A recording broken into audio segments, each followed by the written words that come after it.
Hello everyone, welcome back to another video, and in this video we will talk about PHP variables. If you want to declare a variable, that time actually you have to use $sign at first and then variable name, any name actually one. So here for me val1, so you can give any name, right? Test, any name actually. So I will say here val1. Now actually you can see if I say here 0, so it will actually act as integer. In other programming language, or let's say C, in C program, you can see that if you want to declare a variable, actually you have to mention the data type. I mean integer or float or string or something else, you have to mention it first, right? But in PHP you don't need to mention the variable type. You just have to mention a variable name, and then actually if you put a string, then it will act as a string, and if you store float value, then it will act as float variable. If you store boolean value, it will act as boolean variable. So let me show you.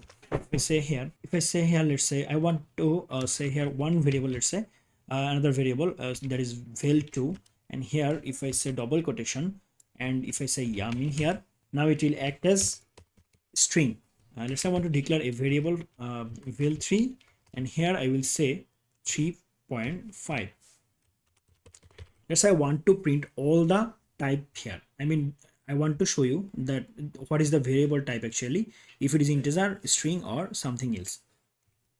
So here I will add one more variable, that is epic, and I will say here quotation, and I will set number inside it. So now I will print every single variable type. So let's see. So we will use here a function, and that is, and I will echo here get type function, and inside the function we just have to pass the parameter, and that is val1, let's say.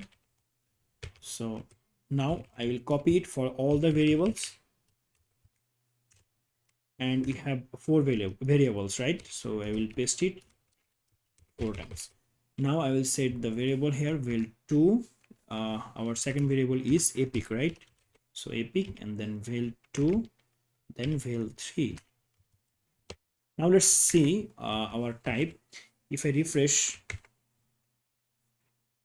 okay, I have missed here a quotation, so you just have to use it. Now if I refresh, now you can see, okay, I want to actually use break here, so I will say break here. So let's add here a break, so like this.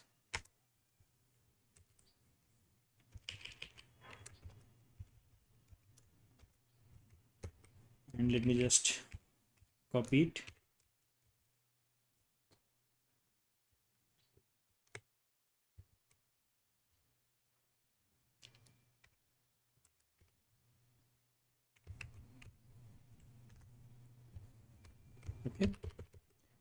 Okay, now if I go to the browser, if I refresh, now you can see our first value is integer, second value is string, third value is string, fourth value is double. So we have bunch of different variables in PHP, so you can learn all them and in details from here, PHP W3 schools. So if you go to the any browser, and if you go to any search engine like Google, so you have to just search here PHP W3 school, and that's it. Now you can go to the first link, and then from here you can actually learn everything about PHP one by one. So thanks for watching this video. See you in the next video. Till then, goodbye.